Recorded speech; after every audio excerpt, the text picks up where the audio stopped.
Everyone, कैसे हो आप सभी। स्वागत है आपका अपने चैनल टीचिंग विद बानी में। आई होप आप सभी अच्छे होंगे और अपनी तैयारी को बेहतर कर रहे होंगे। दोस्तों, आज की जो हमारी क्लास है वो बहुत ज्यादा इंपॉर्टेंट होने वाली है, क्योंकि आज की क्लास में पढ़ेंगे एक जैसे नामों वाली रचनाएं। हाँ जी, मुझे पता है आप लोगों ने रचनाएं पढ़ रखी हैं, आपको सभी रचनाएं याद भी हैं, लेकिन आपको कंफ्यूजन कहाँ आता है जब एक जैसे नामों वाली रचनाएं पेपर में पूछ दी जाती है। मान लीजिए आपने अपराजिता रचना याद कर रखी है, चतुर्सेन शास्त्री की है, ठीक है, याद है आपको। अब पेपर में आया अपराजिता काव्य किसका है, हो गया ना कंफ्यूजन। ऐसे ही एग्जाम में क्वेश्चन पूछता है और उसके हम चक्रव्यूह में फंस जाते हैं। लेकिन मैं गारंटी देती हूँ, अगर आज की क्लास आपने देख ली तो उसके बाद आपको कोई भी नंबर नहीं कटने वाला रचनाओं से। तो चलिए आज की वीडियो को स्टार्ट करते हैं। उससे पहले अगर आप मेरे चैनल पहली बार आए तो मेरे चैनल को सब्सक्राइब और वीडियो को लाइक जरूर करना। सबसे पहले हम जानेंगे अपराजिता काव्य। अपराजिता काव्य किसका है, रामेश्वर शुक्ल का है। और अपराजिता उपन्यास किसका है, चतुर्सेन शास्त्री का। मैंने क्या बताया, मेरे साथ बोलिए, क्या बताया मैंने। अपराजिता काव्य रामेश्वर शुक्ल का है और अपराजिता उपन्यास किसका, चतुर्सेन शास्त्री का। नील झील कहानी की बात करें तो नील झील अगर कहानी पेपर में पूछी जाए तो किसकी है, कमलेश्वर की है। और नील झील एकांकी धर्मवीर भारती की। बहुत बार नील झील से क्वेश्चन बना है और ज्यादातर लोगों का गलत हुआ, क्योंकि हम लोगों ने रचनाएं तो याद कर रखी, नील झील धर्मवीर भारती, लेकिन उधर पूछा गया था नील झील कहानी किसकी है। यहीं पे ही कंफ्यूजन आता है। इसलिए मैं कह रही हूँ पूरी क्लास जरूर देखना, वीडियो मिस मत करना, वरना आपका बहुत बड़ा लॉस हो जाएगा अगर आपने ये वीडियो मिस कर दी। मैंने क्या बताया, अपराजिता काव्य रामेश्वर शुक्ल का है। अपराजिता उपन्यास किसका, चतुर्सेन शास्त्री का है। नील झील कहानी कमलेश्वर की है। और नील झील एकांकी की बात की जाए तो वो किसका, धर्मवीर भारती का। अर्धनारीश्वर उपन्यास की बात की जाए तो वो किसका है, विष्णु प्रभाकर का है। और अर्धनारीश्वर निबंध की बात की जाए तो वो किसका है, दिनकर का। इससे भी क्वेश्चन बना है, बहुत बार पेपर में देखा गया क्वेश्चन, और बहुत बार लोगों का गलत भी है। मुझे खुद लोगों ने बताया कि ये हमारा गलत हो जाता, क्यों हो जाता, क्योंकि हम लोगों ने अर्धनारीश्वर पढ़ रखा, दिनकर और उधर उपन्यास पूछ दिया गया। पूरी क्लास देखो, उसके बाद मुझे कमेंट में जरूर बताना आज की क्लास आपको कैसी लगी। और मैं गारंटी देती हूँ ऐसी क्लास आपको पूरे यूट्यूब पे नहीं मिलेगी। पूरी क्लास जरूर देखना। अब आएगा एक पत्नी के नोट्स। उपन्यास की बात की जाए तो किसका है, महेंद्र भल्ला का है।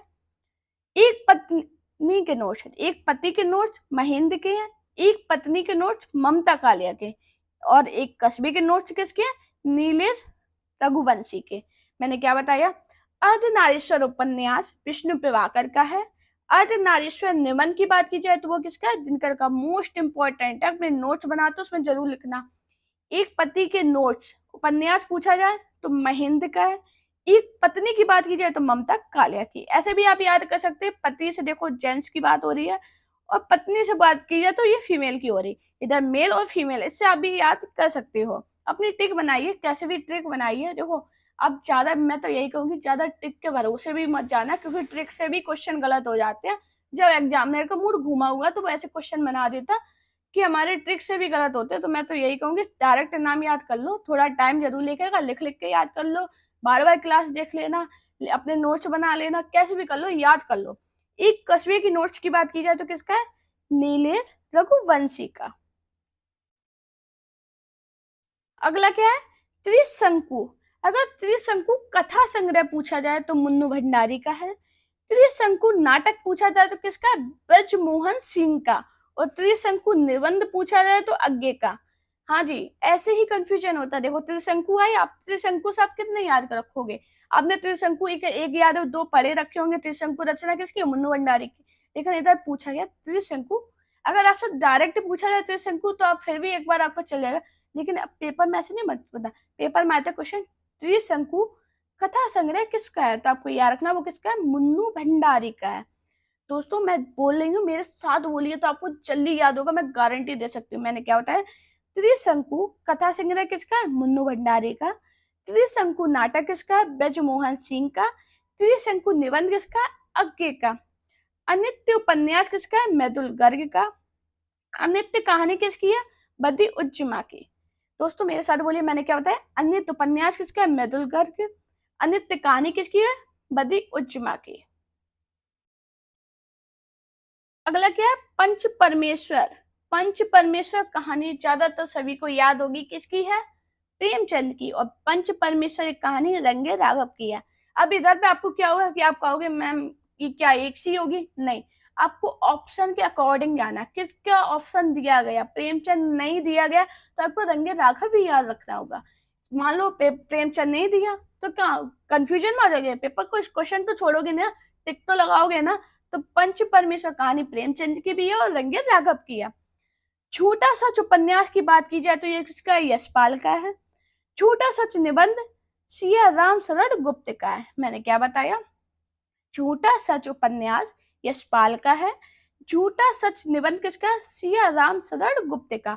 और पंच परमेश्वर कहानी प्रेमचंद और रंगे राघव की है। मेरे साथ बोलिए, मैंने क्या बताया? प्रेमचंद कहानी पंच परमेश्वर कहानी किसकी है? प्रेमचंद की। और रंगे राघव की है।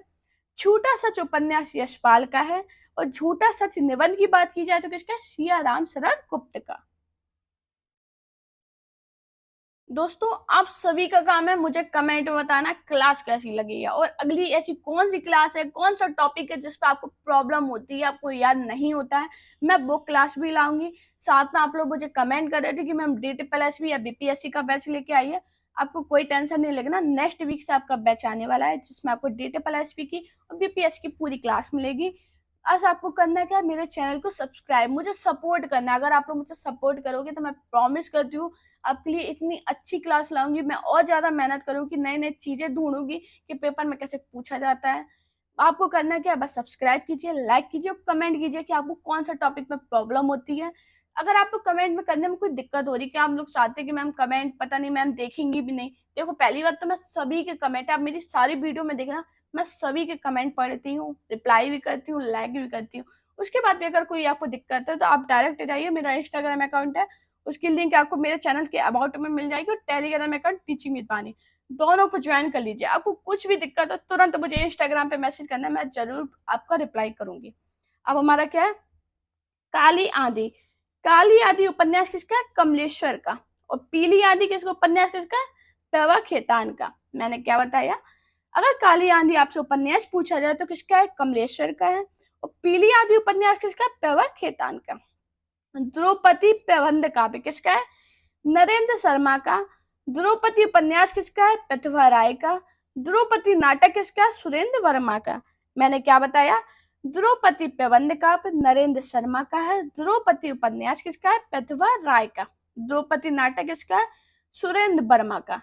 और काली आंधी उपन्यास किसका? कमलेश्वर का। पीली आंधी उपन्यास किसका? प्रभा खेतान का। हमारा अगला क्या है? बांधो ना नाव इस ठाव उपन्यास किसका है? उपेंद्र नाथ अशक का। बांधो ना नाव इस ठाव काव्य किसका है? निराला का। सन्यासी उपन्यास किसका है? ईला चंद्र जोशी। सन्यासी नाटक किसका है? लक्ष्मी नारायण मिश्र का। युवा सन्यासी किसका नाटक? कैलाश वाजपेयी का। युवा सन्यासी क्वेश्चन काफी बार पूछा गया है, और इधर पूछा गया था बांधो ना नाव इस ठाव काव्य किसका है? तो वो किसका है? निराला का। दोनों बहुत ज्यादा इंपॉर्टेंट है, पेपर में बहुत बार पूछे गए हैं। बाकी एग्जाम में ये भी पूछा गया, ऐसा नहीं है कि ये सभी पूछे नहीं गए, मैंने निकाले कहाँ से? एग्जाम से ही निकाली है। मैंने आपके लिए बहुत मेहनत की है, ये क्लास बनाने में मेरी बहुत मेहनत है। तो प्लीज आप लोग लाइक शेयर सब्सक्राइब जरूर करना, अपने दोस्तों से वीडियो को शेयर जरूर करना। प्लीज आप सभी से रिक्वेस्ट कर रही हूँ। जो लोग मुझे डेली कमेंट करते हैं मैं पढ़ती हूँ, बहुत खुशी होती है कि आप लोग मुझे इतना सपोर्ट कर रहे हो, इतना मुझे आप लोग कमेंट करते हो, प्यार देते हो, उसके लिए बहुत ज्यादा थैंक यू। और जो लोग नहीं करते उनसे भी रिक्वेस्ट कर रही हूँ, प्लीज आप लोग कमेंट करना। अब आएंगे उर्वशी काव्य। उर्वशी काव्य किसका है? प्रसाद का है। और उर्वशी काव्य किसका? दिनकर का भी। ये क्वेश्चन मैंने आपको कराया था, और मैंने ऑप्शन में एक बार आपको दिनकर बताया था, तो आप लोग काफी लोग कह रहे थे कि मैम आप गलत बताएगी।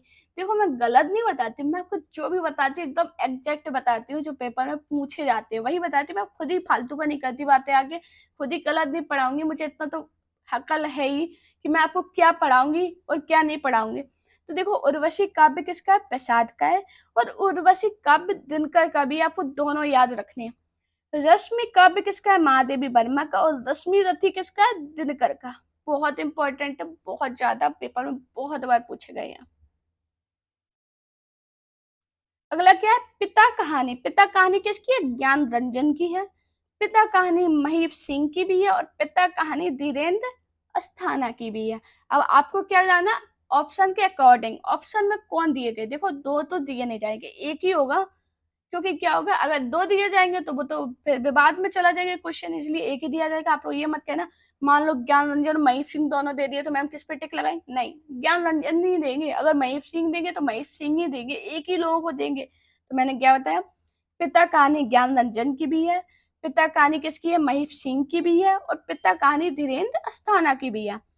केवल पिता कहानी किसकी है, सेवाराम शास्त्री की है। बहुत इंपॉर्टेंट है, बहुत बार पेपर में पूछी गई है। पिता दर पिता कहानी किसकी है, रमेश बच्ची की। अब आपने पिता कहानी तो याद कर रखी हो, पेपर में दे दी कि केवल पिता, तो ये आपको याद रखना पड़ेगा, इसलिए आपके लिए क्लास लेके आई हूँ। मैंने क्या बताया, पिता कहानी ज्ञानरंजन की है, महीप सिंह की और धीरेन्द्र अस्थाना की है। केवल पिता कहानी किसकी है, सेवाराम शास्त्री की है, यात्री की है, और पिता दत्त पिता कहानी किसकी है, रमेश बच्ची की। अगला क्या है, मुक्ति पथ। मुक्ति पथ नाटक किसका है, उदय शंकर भट्ट का है। मुक्ति पथ उपन्यास किसका है, ईला चंद्र जोशी का है। मुक्ति पथ उपन्यास और किसका है, अभय मौर्य का। मैंने क्या बताया, मुक्ति पथ नाटक की बात कीजिए तो वो किसका, उदय शंकर भट्ट का है। मुक्ति पथ उपन्यास ईला चंद्र जोशी का भी है और अभय मौर्य का भी है। मुक्ति पर्व, मुक्ति पर्व उपन्यास किसका है, मोहन दास नेमी राय। ये भी बहुत इंपॉर्टेंट है, बहुत बार पेपर में पूछा गया। मुक्ति प्रसंग भी पूछा गया, ये किसका है, राजकमल चौधरी का। मैंने क्या बताया, मुक्ति पथ नाटक उदय शंकर भट्ट का है और मुक्ति पथ उपन्यास ईला चंद्र जोशी और अभय मौर्य का है। अगर मुक्ति पर्व की बात की जाए तो किसका है, मोहनदास नेमिष राय का है। मुक्ति प्रसंग किसका है, राजकमल चौधरी का। अगला क्या है, मम अरण्य उपन्यास किसका है, सुधाकर अदीप का। अंतिम अरण्य किसका है, निर्मल वर्मा का। आपको जाना क्या मैंने बताया, मम अरण्य किसका है, सुधाकर का। अंतिम अरण्य निर्मल वर्मा का। दीप शिखा काव्य किसका है, महादेवी वर्मा का है। और दीप शिखा नाटक रेवती शरण शर्मा का। बहुत इंपॉर्टेंट है, बहुत बार पेपर में पूछा गया था और लोग महादेवी वर्मा लगा के आ गए थे। आपको याद रखना जो महादेवी वर्मा का वो दीप शिखा काव्य है और दीप शिखा नाटक किसका, रेवती शरण शर्मा का। हमारा नेक्स्ट क्या है, दूब धान काव्य किसका है, अनामिका का। और दूब धान कहानी किसकी है, उषा करण किरण खान की। मैंने क्या बताया, दूब धान काव्य की बात की जाए तो वो अनामिका का है और दूब धान कहानी की बात की जाए तो वो किसका है, उषा किरण खान का। राग विराग कहानी किसकी है, हरिशंकर परसाई की। और राग विराग निराला की कविता का संग्रह किसका है, रामविलास शर्मा का। मैंने क्या बताया, राग विराग कहानी किसकी है, हरिशंकर परसाई की। और राग विराग निराला की कविताओं का संग्रह किसका है, रामविलास शर्मा का। अगला क्या है, धरती। धरती काव्य किसका है, त्रिलोचन का। और धरती उपन्यास किसका है, बैरा प्रसाद गुप्त का। ये भी बहुत बार पेपर में पूछा गया। वसीयत नाटक किसका है, भगवती चरण वर्मा का। और वसीयत नाटक किसका है, नागबोध दत्त का। मैंने क्या बताया, वसीयत नाटक किसका है, भगवती चरण वर्मा का भी है और नागबोध दत्त का भी है। और भगवत धरती काव्य की बात की जाए तो वो त्रिलोचन का है। धरती उपन्यास की बात की जाए तो भैरव प्रसाद गुप्त का है। हमारा नेक्स्ट है, गुनाहों का देवता उपन्यास किसका है, धर्मवीर भारती का। बहुत बार आप लोगों ने पढ़ा भी और इम्पोर्टेंट भी है, डायरेक्ट पूछ भी देते हैं कि गुनाहों का देवता रचना किसकी है, तो आपको याद रखना धर्मवीर भारती की है। लेकिन एग्जामिनर का मूड सटका तो वो पूछेगा देवता के गुनाह कौन है, कौन है, देवेश ठाकुर। मैंने क्या बताया, गुनाहों का देवता उपन्यास किसका है, धर्मवीर भारती का। लेकिन देवता के गुनाह किसके है, देवेश ठाकुर का है। गुलाम बादशाह नाटक किसका है, नंद किशोर आचार्य का। गुलाम बादशाह उपन्यास किसका है, रूप सिंह चंदेल का। बादशाह गुलाम बेगम किसका है, गिरिराज किशोर का। मैंने क्या बताया, गुलाम बादशाह नाटक किसका है, नंद किशोर आचार्य का। गुलाम बादशाह उपन्यास किसका है, रूप सिंह चंदेल का। बादशाह गुलाम बेगम किसका है, गिरिराज किशोर का। और मैंने गिरिराज किशोर का। और गुनाहों का देवता उपन्यास किसका है, धर्मवीर भारती। और देवता के गुनाह किसका है, देवेश ठाकुर का। बहुत इंपॉर्टेंट है ये। ये भी बादशाह गुलाम बेगम, ये भी पूछा गया बहुत बार। हमारा अगला है उपसंहार। उपसंहार उपन्यास किसका है? योगेश गुप्त का है। और उपसंहार उपन्यास किसका है? काशीनाथ सिंह का। अब इधर आपको जाना ऑप्शन के अकॉर्डिंग। मैंने क्या बताया? उपसंहार उपन्यास किसका है? योगेश गुप्त का भी है और काशीनाथ सिंह का भी है। मेरे साथ बोलिए, मैंने क्या बताया? उपसंहार उपन्यास किसका है? योगेश गुप्त का और काशीनाथ सिंह का। पंचवटी काव्य की बात की जाए तो ये किसका है? मैथिली शरण गुप्त का। और पंचवटी प्रसंग ये भी बहुत बार पूछा गया, तो ये किसका है? निराला का। मैंने क्या बताया? पंचवटी काव्य मैथिली शरण गुप्त का है और पंचवटी प्रसंग किसका? काव्य किसका? निराला का। हमारा नेक्स्ट क्या है? तीसरा हाथी नाटक किसका है? रमेश बच्ची का। अंधों का हाथी नाटक किसका है? शरद जोशी का है। पागल हाथी लघु कथा किसकी है? प्रेमचंद की। मैंने क्या बताया? तीसरा हाथी नाटक किसका है? रमेश बच्ची का। अंधों का हाथी नाटक किसका है? शरद जोशी का। पागल हाथी लघु कथा किसकी है? प्रेमचंद की। सह और मात उपन्यास किसका है? राजेंद्र यादव का। सह ये मात नाटक किसका है? ब्रजमोहन सिंह का। अच्छा दोस्तों, ये भी होता है जैसे आपसे पूछा गया सह और मात नाटक किसका है, ये पूछ दिया गया। सह और मात उपन्यास पूछा गया, आपको याद था राजेंद्र यादव, लेकिन ऑप्शन में ब्रजमोहन सिंह भी देंगे। क्यों देंगे? क्योंकि लोग कंफ्यूजन में आ जाए। कुछ लोग पढ़ भी लेते डिटेल में, उसके बाद भी उनके गलत होते। लेकिन मैं गारंटी देती हूँ, मेरी क्लास देखोगे गलत नहीं होगा, क्योंकि ये पीडीएफ आपको मेरे टेलीग्राम पे मिल जाएगी। उधर से आप डाउनलोड करना और रिवीजन मारते रहना। मैं तो आपसे ये कहूंगी, एक दो बार रिवीजन मारोगे याद हो जाएंगे। इतने कठिन भी नहीं है, बहुत इजी, बहुत आसान तरीके से आपको हिंदी पढ़ाएंगे। आपने पूरे यूट्यूब पर नहीं पढ़ी होगी, ऐसी हिंदी पढ़ाऊंगी।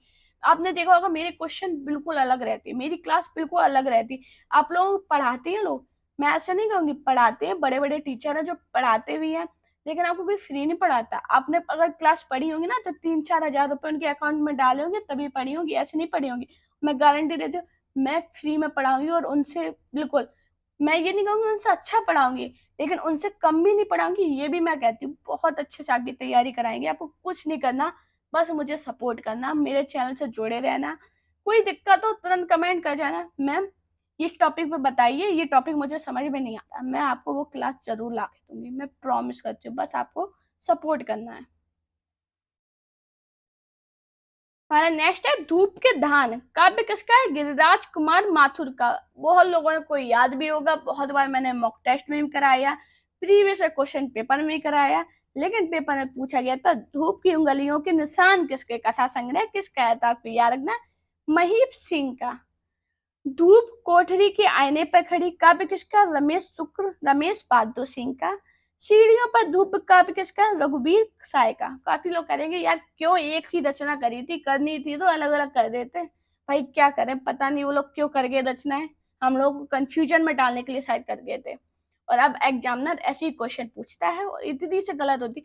आपने सभी याद कर रखा है, जितना भी सिलेबस होता है सभी पढ़ के जाते हैं जब एग्जाम देने जाते हैं, लेकिन आपने किस तरह से पढ़ा है, आपने किस तरह से पढ़ा है वो उधर पता चलता है। क्या होता है कि एक से इतना एग्जाम का लेवल हाई कर दिया गया है, किसी भी आप एग्जाम को देख लीजिए, उसका लेवल इतना हाई है कि आपने पढ़ा तो होता है लेकिन कंफ्यूजन में आते हो। कंफ्यूजन कहीं से नहीं आता, सिलेबस में ही क्वेश्चन आते हैं, बस थोड़ा घुमा देता है एग्जामिनर। पेपर में पूछ दिया गया धूप के दाने, आपको याद है गिरिराज कुमार माथुर का है। अब पेपर में पूछा गया धूप की उंगलियों के निशान कथा संग्रह किसका है? अब काफी लोग करके आएंगे गिरिराज कुमार माथुर का, और वहीं पे गलत होते। आपको तो देखो रचनाएं दी थी और आपको सिलेबस में रचनाएं दी गई थी, आपका गलत हुआ ना, इसी वजह से कहते क्लास को पूरा देखा कीजिए, उसके बाद रिवीजन भी मारा कीजिए। मैं गारंटी देती हूँ आपने मेरे चैनल से पढ़ाई की, आपका सिलेक्शन जरूर होगा। हमारा अगला है धूप में जग रूप सुंदर। काव्य किसका है? त्रिलोचन का। धूप के हस्ताक्षर किसका? गजल किसका? ये गजल है। और किसका है?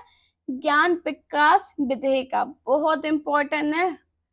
पक गई है धूप काव्य किसका है? रामदरस मिश्र का। उबरती हुई धूप उपन्यास किसका है? गोविंद मिश्र का। टहनियों पर धूप कहानी किसकी है? मेरू निस्सा परवेज की।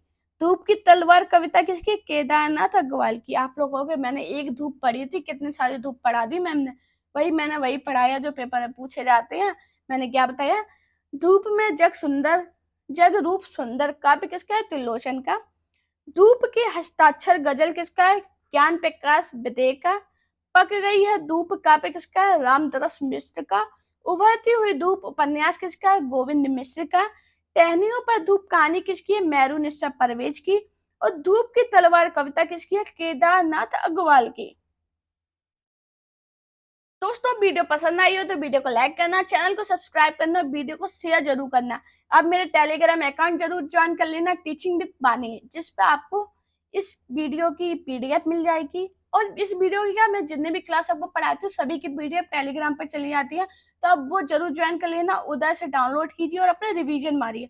अब काफी लोग कहते हैं कि मैम मुझे आपसे बात करनी है, तो देखो मेरा अकाउंट है वानी शर्मा ऑफिशियल। आप इंस्टाग्राम चलाते होगे सभी लोग, इंस्टाग्राम पे सर्च कीजिए वानी शर्मा ऑफिशियल को, उधर से मुझे मैसेज कीजिए। मैं प्रॉमिस करती हूँ अगर आपका कोई जेन्युइन रीजन है तो मैं उसका रिप्लाई जरूर करूंगी। बस अपना प्यार और सपोर्ट चैनल पर इसी प्रकार बनाए रखिए। Thank you guys watching this video.